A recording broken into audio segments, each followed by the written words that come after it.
Yo yo yo, what's up mga ka-brothers? So ngayon, habang si Jera ay nagluluto, kami naman ni Daddy Richard ay maghuhugas ng container habang walang customer.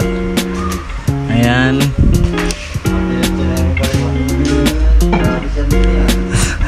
Ayan si Daddy Richard. Ayan ang mga container. Siyempre, bago hugasan yan, tatanggalin namin yung laman. Mga kunti-kunti lang yung laman yan. Yung mga natitira na lang yan. Yan ay panggawa po ng suka, asitik. Si Daddy Richard, tatanggalan muna namin ng sticker niyan para hindi malito ang bibili ng container. At least palatandaan din na nahugasan na siya. Ayan, tumitingin kami kasi may dumating na customer, dahil yung customer na yun ay best friend ni Daddy Richard. Ayan, let's go tayo mga ka-brothers. Ayan na si Daddy Richard. Tara, bilisan na natin to mga ka-brothers.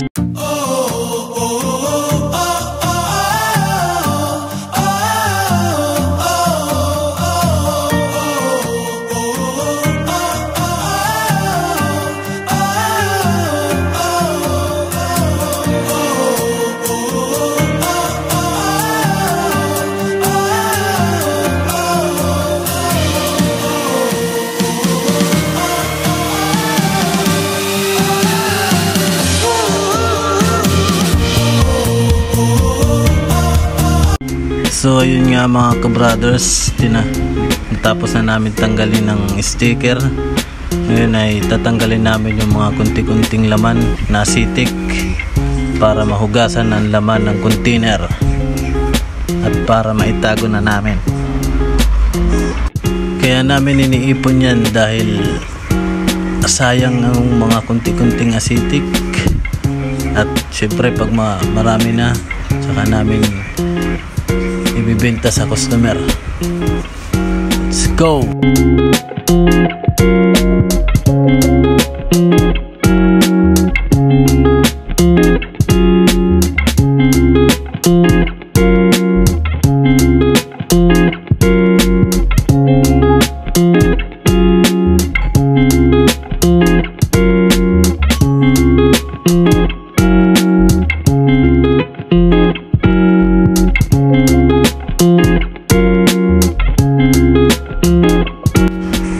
Mga ka-brothers, nakapuno tayo ng isang rice cooker na asitik.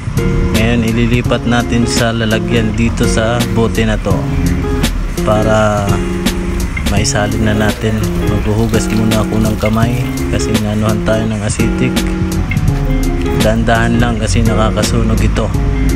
Ayan mga brother, Ayan, lilipat na natin yan sa lagayan. Dahan-dahan lang kasi nakakasunog ng balat to mga ka-brother. Panggawa po ito ng suka.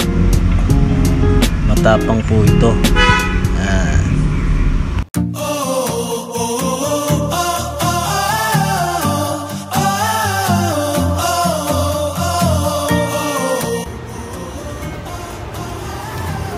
Dito natin lalagay mga brother. Tatanggalin lang natin laman. Mga nagiinom hindi na ubos. At dito nga mga ka-brother, hindi ko na natapos yung video na to dahil nag full storage na ang aking cellphone mga ka-brother. Pagpasensyahan nyo na ako.